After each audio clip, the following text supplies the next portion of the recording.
सपरशुराम शिव पंचायतन देवताभ्यो नमः। आज फिर हम आप सबके सामने आए हैं और एक प्रश्न का उत्तर देने के लिए बाराबंकी से अंकुश पांडे ने ये प्रश्न किया है। उन्हें प्रश्न किया है कि शास्त्रों में जो है स्त्रियों की बहुत ही निंदा की गई है। उन्होंने श्लोक भी दिया है और उन्होंने कहा है कि नीति शास्त्र में भी कहा गया है कि नदीनां शस्त्रपाणीनां नखिनां सिंहिणां तथा विश्वासो नैव कर्तव्यः स्त्रीषु राजकुलेषु च। यहाँ पर एक श्लोक का उन्होंने उदाहरण किया है जिसमें बताया गया है नदियों पर विश्वास नहीं करना चाहिए। अधिक जल है तो कभी मत जाओ, नहीं तो बहा ले जाएंगे, मृत्यु हो सकती है। नदियाँ विश्वसनीय नहीं होती। और जिसके हाथ में शस्त्र हो तो शस्त्र वाले के पास भी नहीं जाना चाहिए, प्रहार कर सकता है। तो उससे और नखिनाम जो नाक वाले हैं, बिल्ली है, व्याघ्र है, ये सब चीज़ें जो है, सिंह है, ऐसे नख वालों से सावधान रहना चाहिए। उन पर विश्वास नहीं करना चाहिए। सिंह वालों पर विश्वास नहीं करना चाहिए। राजकुल पर विश्वास नहीं करना चाहिए। वही राज शासन प्रशासन आपसे मिला रहेगा, समय आने पर आपको फिर वो आपको कष्ट दे देगा। उसी में कहा गया स्त्रियों पर भी विश्वास नहीं करना चाहिए। ये बात बताइए। उन्होंने ये कहा है कि स्त्रियों पर क्यों विश्वास नहीं करना चाहिए। जो स्त्रियां जन्मदात्री होती हैं, ऐसी नारियों पर स्त्रियों पर विश्वास क्यों नहीं करना चाहिए। और दूसरी बात उन्होंने एक चौपाई भी कही है कि निज प्रतिबिंब बरक गही जाई और जानी न जाई नारी गति भाई। मानस क्या है कि अपने प्रतिबिंब को भले व्यक्ति कोई पकड़ ले, लेकिन नारी की गति को जानना बड़ा कठिन है। इस प्रकार उन्होंने प्रश्न किया है। उन्होंने ये भी कहा है कि शास्त्रों में बहुत स्थानों पर इस तरह नारियों की निंदा की गई है। इस पर आपका क्या विचार है। तो मैं बताना चाहता हूँ, हमारे शास्त्रों में कहीं भी नारियों की निंदा नहीं है। उनका सम्मान ही बढ़ाया गया। जितना सम्मान हमारे सनातन धर्म में है नारियों का सम्मान, उतना सम्मान कहीं नहीं। जैसे मनुस्मृति आदि में कहा ही गया है कि यत्र नार्यस्तु पूज्यन्ते रमन्ते तत्र देवता। जहाँ नारियों की पूजा होती, नारियों का सम्मान होता, आदर होता है, उनको वस्त्र आभूषण और गहनों से अलंकृत किया जाता है, तो वहाँ पर कहते हैं कि रमन्ते तत्र देवता। सारे देवता करके वहाँ रमण करते, निवास करते उस घर में। क्या नारियों का आदर सम्मान है। जहाँ नारियाँ रोती रहती हैं, लगती हैं, कष्ट से पीड़ित हैं, वहाँ सब देवता लोग अपनी बोरी बिस्तरा उठाकर चल देते हैं। वहाँ भूत प्रेत पिशाच दैत्य आदि वहाँ निवास करते हैं।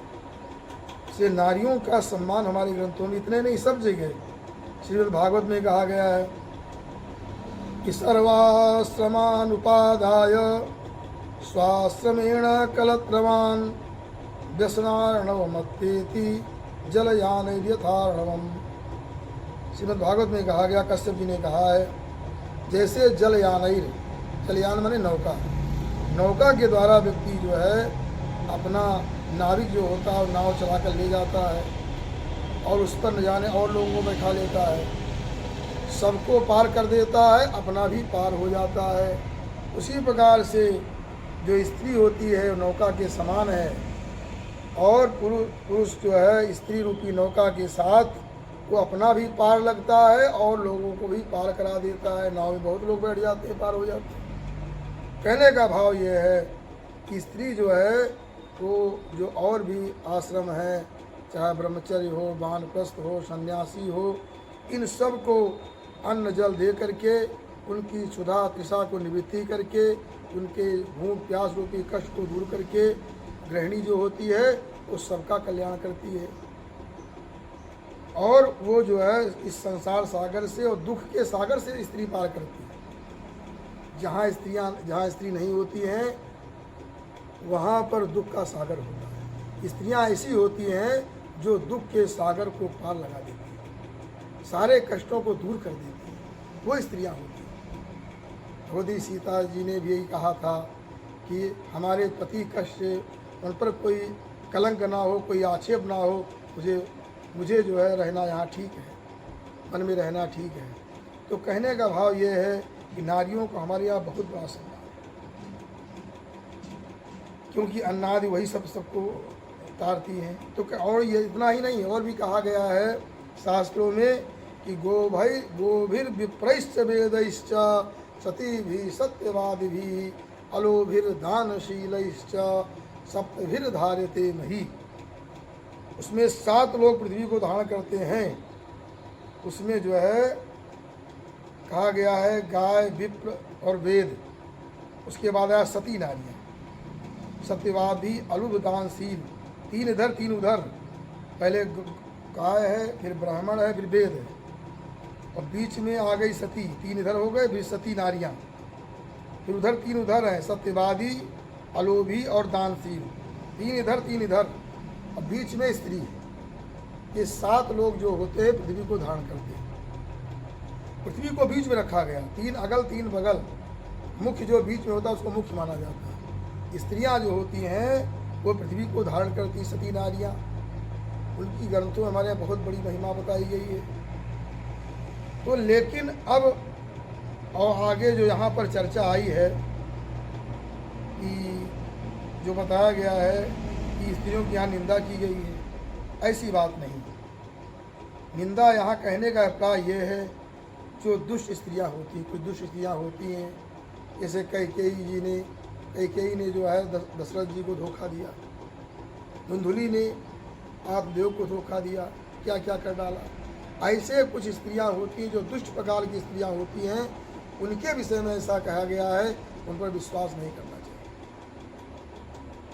और दूसरा अभिप्राय ये, विश्वास ना करने का अभिप्राय इतना ही केवल है कि जो है उनको कोई बहुत गोपनीय बात नहीं बतानी चाहिए, क्योंकि महाभारत में ऐसी चर्चा आई है कि महाराज युधिष्ठिर जी ने अपनी माँ कुंती को ही साथ दे दिया था, कहा था कि स्त्रियों को कोई बात पचेगी नहीं, क्योंकि जब महाराज युधिष्ठिर जब अपने जो परिवार के लोग जो मारे गए थे उनको तर्पण तिलांजलि दे रहे थे, तो कुंती ने कहा अपने ज्येष्ठ भ्राता कर्ण को भी तिलांजलि दे दो।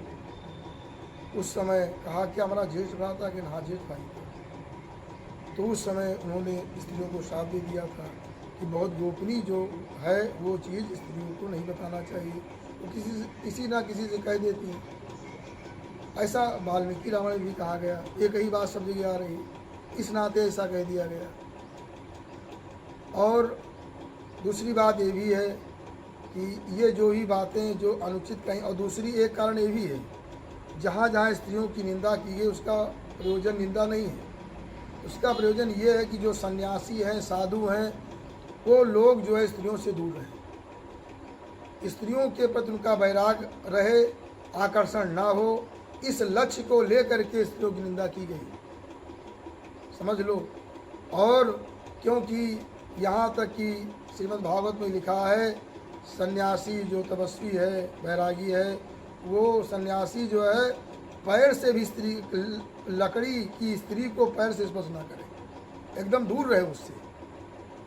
इसलिए वहाँ स्त्रियों की निंदा करने का अभिप्राय ये था कि सन्यासी को तो इससे दूर रहना चाहिए, संन्यास ले चुके उनको उसमें ना फंस जाए। इसलिए और गृहस्थों के लिए तो स्त्री सब कुछ मैं बता चुका हूँ कि नौका है, ये संसार सागर को पार कराती स्त्री और दुखों के सागर से पार कराती स्त्री। तो इस प्रकार से मैं बता चुका हूँ, स्त्रियों की बहुत प्रशंसा और उनका महत्व बताया गया हमारे यहाँ। लेकिन ये जो निंदा का प्रकरण है ये इसीलिए कहा गया है कि जो दुष्ट नारियाँ हैं उनके लिए कहा गया है, और दूसरे ये भी कहा गया सन्यासी उसमें लिप्त ना हो। आजकल सन्यासी सब, सारी स्त्रियां सब सन्यासियों की सेवा करती हैं, जो विरक्त हैं उनकी सेवा करती हैं, ये गलत है। स्त्रियों को सदैव और सन्यासियों को भी चाहिए स्त्रियों से दूर रहना चाहिए। इस लक्ष्य को लेकर स्त्रियों की निंदा की गई है। इस प्रकार से मैं बता रहा हूँ अंकुश पांडे को कि इस तरह से कभी मन में मत लाइएगा। हमारे धर्मशास्त्रों में कहीं स्त्रियों की निंदा की गई, अपितु सब जगह प्रशंसा ही की गई। इति सम ओम अस्तु असतो मा सद्गमय तमसो मा ज्योतिर्गमय मृत्योर्मा मृतम गमय। ओम शांति शांति।